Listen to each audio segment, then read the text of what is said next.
আসসালামু আলাইকুম viewers, welcome to রিনার হাতের রান্না। আশা করছি আপনারা সবাই ভালো আছেন। হাজির হয়ে গেছি ঝটপট আলু দিয়ে দুই ধরনের কাবাব রেসিপি নিয়ে। আর এই কাবাবগুলো খেতে কিন্তু দারুণ মজার হয়ে থাকে। কাঁচা আলু দিয়ে তৈরি করে দেখাবো আর সিদ্ধ আলু দিয়ে তৈরি করে দেখাবো এই কাবাবগুলো। সামান্য কয়েকটা উপকরণ দিয়ে ঝটপট কিন্তু এই কাবাবগুলো তৈরি করতে পারেন। পোলাও, খিচুড়ি, বিরিয়ানি সব কিছুর সাথে ভালো লাগে। চাইলে বাচ্চাদের স্কুলের টিফিনেও কিন্তু ঝটপট এই কাবাবটি তৈরি করে দিতে পারেন। আর এটা তৈরি করা খুবই সহজ, বাসার ছোট থেকে বড় সকলে খেতে ভীষণ পছন্দ করবে। সাদা পোলাও, খিচুড়ি বা এমনি তো এই কাবাবটা খেতে ভীষণ ভালো লাগে। তো প্রথমে এখানে আমি নিয়ে নিয়েছি দুটো আলু আর একটি ছোট সাইজের গাজর। এগুলোকে ভালোভাবে ছিলে পরিষ্কার করে ধুয়ে নিয়েছি। এখন গ্রেটের যে মোটা অংশটা সেটা দিয়ে আমি এটাকে গ্রেট করে নিব। আর এটা খুব ঝটপট তৈরিও করা যায়। তো আলু দুটো গ্রেট করা হয়ে গেছে। এখন এখানে আমি গাজরটা গ্রেট করে নিব। আলু আর গাজর দুটোই গ্রেট করা হয়ে গেছে। এখন আলু আর গাজরটাকে মিক্সড করে নিচ্ছি। লবণ দিয়ে এটাকে ভালোভাবে কচলিয়ে নিব। আর আলু আর গাজরটা আগে থেকে ধুয়ে নিয়েছি, তাই এখন আর ধুয়ে নিইনি। তো এখন ভাবে কচলিয়ে এখান থেকে পানিটা বের করে নিচ্ছি। আপনারা যদি বেশি পরিমাণে বানাতে চান তাহলে মাংসর পরিমাণটা আর বাকি মশলার পরিমাণগুলো একটু বাড়িয়ে দিবেন। তো ভালোভাবে কচলে নেওয়ার পর এটাকে আমি ভালোভাবে চিপড়িয়ে পানিটা ফেলে দিয়ে আলু আর গাজরটা নিয়ে নিচ্ছি। আলু আর গাজরের পানিটা ফেলে দিয়ে একটি মিক্সিং বলে আলু আর গাজরটা নিয়ে নিয়েছি। এখন এখানে দিয়ে দিচ্ছি মাংস। আমি এখানে হাফ কাপ মাংস নিয়েছি, একদম ছোট ছোট করে কেটে নিয়েছি। তারপরে দিয়ে দিলাম 5টার মতো কাঁচামরিচ কুচি, ঝালটা আপনাদের টেস্ট অনুযায়ী দিবেন। তারপরে দিয়ে দিলাম হাফ চা চামচ আদা বাটা, হাফ চা চামচ রসুন বাটা, দিয়ে দিচ্ছি স্বাদ মতো লবণ, হাফ চা চামচ মরিচের গুঁড়া, হাফ চা চামচ ভাজা জিরার গুঁড়া, হাফ চা চামচ হলুদের গুঁড়া, হাফ চা চামচ ধনিয়ার গুঁড়া। তারপরে দিয়ে দিচ্ছি চাট মশলা হাফ টেবিল চামচ। তারপরে দিয়ে দিচ্ছি পেঁয়াজ কুচি, মেজারমেন্ট কাপের হাফ কাপ পেঁয়াজ কুচি। তারপর দিয়ে দিচ্ছি 1/3 কাপ বেসন আর 1/3 কাপ চালের গুঁড়া। চালের গুঁড়া আর বেসন দিয়ে এই কাবাবটা তৈরি করলে খেতে ভীষণ ভালো লাগে। তো এখন সব কিছুকে ভালোভাবে মিক্সড করে নিচ্ছি। আপনারা চাইলে কিন্তু এখানে একটা ডিমও দিতে পারেন। তারপর এখানে আমি দিয়ে দিব ধনিয়া পাতা কুচি। ধনিয়া পাতা কুচি দিয়ে দিলাম, দিয়ে এটাকে আবারও ভালোভাবে মিক্সড করে নিচ্ছি। এখানে চাইলে পুদিনা পাতাও দিতে পারেন বা ধনিয়া পাতা পুদিনা পাতা মিক্সড করেও দিতে পারেন। কাবাবে কিন্তু পুদিনা পাতার স্মেলটা ভালোই লাগে। তো আমি এখন হাতটা ধুয়ে আমি কাবাব তৈরি করে নিব। তো মিশ্রণটা এখন হাতে নিয়ে গোল করে চ্যাপটা করে যতটা সম্ভব পাতলা করে কাবাবের শেপ দিতে হবে। এই যে একদম পাতলা করে আমি একটা কাবাব বানিয়ে তেলে দিয়ে দিব। চুলা আগে থেকে তেল বসিয়ে রেখেছি। তো তেলটা গরমই আছে, আমি এখন দিয়ে দিচ্ছি একে একে সবগুলো কাবাব। আর কাবাবগুলো একটু সময় নিয়ে কম আঁচে ভাজতে হবে, কারণ এখানে কাঁচা আলু আর কাঁচা মাংস ব্যবহার করা হয়েছে। তো মাংসটা হতে একটু সময় লাগে। তো সবগুলো কাবাব দিয়ে দিয়েছি। তারপর এগুলোকে একটু সময় নিয়ে গোল্ডেন ব্রাউন কালার করে ভেজে নিব। কম আঁচে কাবাবগুলোকে গোল্ডেন ব্রাউন কালার করে আমি ভেজে নিয়েছি। এখন কাবাবগুলোকে তেল ঝরিয়ে প্লেটে তুলে নিব। বাকি সবগুলো কাবাব আমি একইভাবে কম আঁচে ভেজে নিব। এগুলো খুব কম সময় কিন্তু বিকেলের নাস্তায় ঝটপট এই কাবাবগুলো তৈরি করতে পারেন। সবগুলো কাবাব ভাজা হয়ে গেছে। এই কাবাবগুলো দেখতে যতটা লোভনীয়, খেতে কিন্তু অসম্ভব ভালো হয়েছে। একবার যদি এই কাবাবটা কাউকে তৈরি করে দেন, সে কিন্তু বারবার আপনাকে এই কাবাব খাওয়ানোর জন্য রিকোয়েস্ট করবে। আপনারা চাইলে বাচ্চাদের স্কুলের টিফিনে সাদা পোলাও, খিচুড়ি, বিরিয়ানির সাথেও পরিবেশন করতে পারেন। এখন তৈরি করে দেখাবো সিদ্ধ আলু আর ডিম দিয়ে তৈরি করে দেখাবো ভীষণ মজার ডিমের স্বামী কাবাব। খেতে কিন্তু অসম্ভব মজার।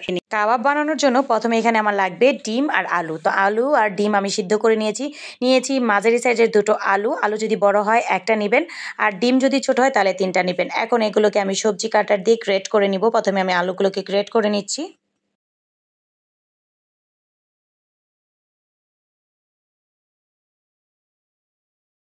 তো আলুগুলোকে আমি গ্রেট করে নিয়েছি। এখন ডিমগুলোকে গ্রেট করে নিব।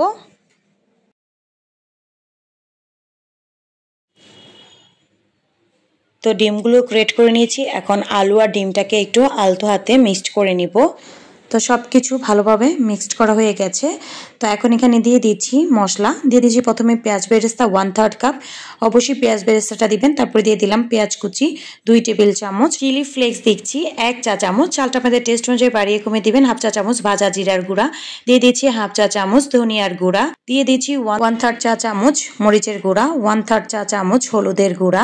তারপরে দিয়ে দিচ্ছি গরম মশলা গুঁড়া হাফ চা চামচ। তারপর এখন দিয়ে দিচ্ছি কাঁচামরিচ 1 টেবিল চামচ। ঝালটা আপনাদের টেস্ট অনুযায়ী বাড়িয়ে কমিয়ে দিবেন। তারপরে দিয়ে দিচ্ছি হাফ চা চামচ আদা বাটা আর দিয়ে দিচ্ছি হাফ চা চামচ রসুন বাটা। তারপর সবশেষে দিয়ে দিয়েছি ধনিয়া পাতা কুচি 2 টেবিল চামচ। ধনিয়া পাতা আর পুদিনা পাতা মিলিয়েও দিতে পারেন, তাহলে কাবাবের টেস্টটা ভালো আসে। তারপরে দিয়ে দিচ্ছি স্বাদ মতো লবণ আর দিয়ে দিচ্ছি 1/3 কাপ বেসন। বেসনটা আমি ঢেলে নিয়েছি, এখন সব কিছুকে মিক্সড করে নিচ্ছি। বেসনটা যদি একটু ভেজে নেন তাহলে বেসনের যে কাঁচা গন্ধ কাবাবের মধ্যে থাকবে না। অবশ্যই বেসনটাকে একটু ভেজে নিতে হবে। এখানে বেসনের পরিমাণটা একটু কম বেশি লাগতে পারে, বা আপনারা এখানে কিন্তু ব্রেড ক্রামও দিতে পারেন। আর ব্রেড ক্রামটা কিন্তু সবার বাসায় থাকে না, আর সামনে রোজা, সবার বাসায় কম বেশি কিন্তু বেসন থাকবে, তাই সহজভাবেই দেখালাম। তারপর সবশেষে এখানে আমি 1/2 চা চামচের মতো কালো গোলমরিচের গুঁড়া দিয়েছি, আপনারা চাইলে সাদাটাও দিতে পারেন। দিয়ে এটাকে ভালোভাবে মিক্সড করে নিয়েছি। তো হাতটা ক্লিন করে এসেছি, আর হাতের মধ্যে আমি বেশি করে তেল মেখে নিয়েছি, তা না হলে কিন্তু কাবাবটা হাতে লেগে যাবে। তো এখন ছোট করে গোল করে আমি এটাকে চ্যাপটা করে গোল শেপ করে নেব। আপনারা আপনাদের পছন্দ মতো করতে পারেন, বা আপনারা চাইলে একটু বড় করতে পারেন, একটু ছোট করতে পারেন, কিন্তু আমি একটু মাঝারি সাইজে করবো, আমার কাছে এটাই দেখতে ভালো লাগে। আর কাবাবটা একটু মোটা রাখবেন। সবশেষে আমি দেখিয়ে দিব যে আমি কেমনটা করেছি। আর এই কাবাবটা তৈরি করা এত সহজ যে আপনারা যে কেউ কিন্তু খুব ঝটপট তৈরি করে ফেলেন। যে একটা তৈরি হয়ে গেছে, তো আপনাদের দেখানোর সাহায্যে আমি আরেকটি দেখিয়ে দিচ্ছি। হাতে একটু নিয়ে তারপর এটাকে আমি একটু গোল করে চ্যাপটা করে দিব। আর এই কাবাবটা কেউ বুঝতেই পারবে না যে এটা আলু আর ডিম দিয়ে তৈরি করা।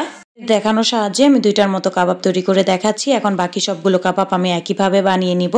তো সবগুলো কাবাব বানানো হয়ে গেছে, এখন এগুলোর জন্য লাগবে হচ্ছে ডিম। তো আমি এখানে নিয়েছি একটা ডিম। ডিমের মধ্যে সামান্য একটু লবণ দিয়ে এটাকে ভালোভাবে ফেটিয়ে নিচ্ছি।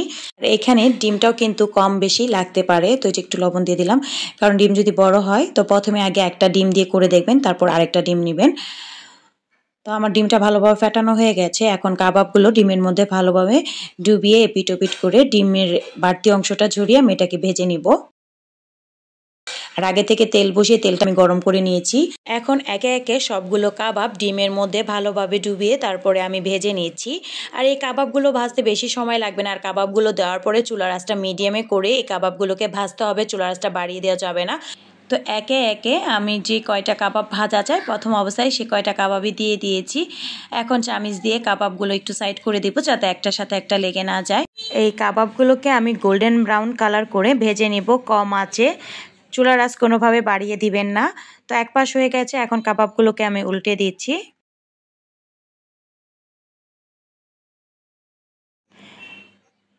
কাবাবগুলোকে আমি গোল্ডেন ব্রাউন কালার করে ভেজে নিয়েছি, আর খুব কম সময় কিন্তু ভাজাও হয়ে গেছে। এর থেকে বেশি কালার করতে যাবেন না, তাহলে কাবাবগুলো দেখতেও ভালো লাগবে না, খেতেও ভালো লাগবে না। আর নামানোর পরে কিছুটা কালার এমনিতেও চেঞ্জ হবে। আর বাকি সবগুলো কাবাব আমি একইভাবে ভেজে নিব। আমার এই কাবাবগুলো ভাজতে একটা ডিমই লেগেছে, আপনাদের কম বেশি লাগতে পারে। তো ঝটপট তৈরি হয়ে গেল ডিমের শামি কাবাব।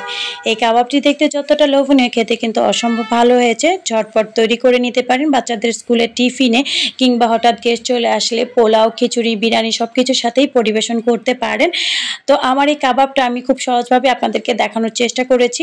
আশা করছি আপনাদের কাছে ভালো লেগেছে। নতুন নতুন রাঁধুনিরা অবশ্যই ট্রাই করবেন, এবং আমার রেসিপিগুলো যদি আপনাদের কাছে ভালো লেগে থাকে তাহলে অবশ্যই একটি লাইক, কমেন্ট এবং সাবস্ক্রাইব করবেন। পাশে থাকা বেল আইকনটি প্রেস করে রাখবেন। আপনার একটি মূল্যবান লাইক অ্যান্ড কমেন্টস আমাকে নতুন নতুন ভিডিও তৈরি করতে উৎসাহ জাগায়। এবং প্লিজ সবাই আমার ভিডিওগুলো একটু শেয়ার করবেন। আমি অনেক অসুস্থ, তারপরও চেষ্টা করছি আপনাদের সাথে নতুন নতুন ভিডিও শেয়ার করার জন্য। তো সবাই আমার জন্য দোয়া করবেন। তো ভালো থাকবেন সবাই। আল্লাহ হাফেজ। আসসালামু আলাইকুম।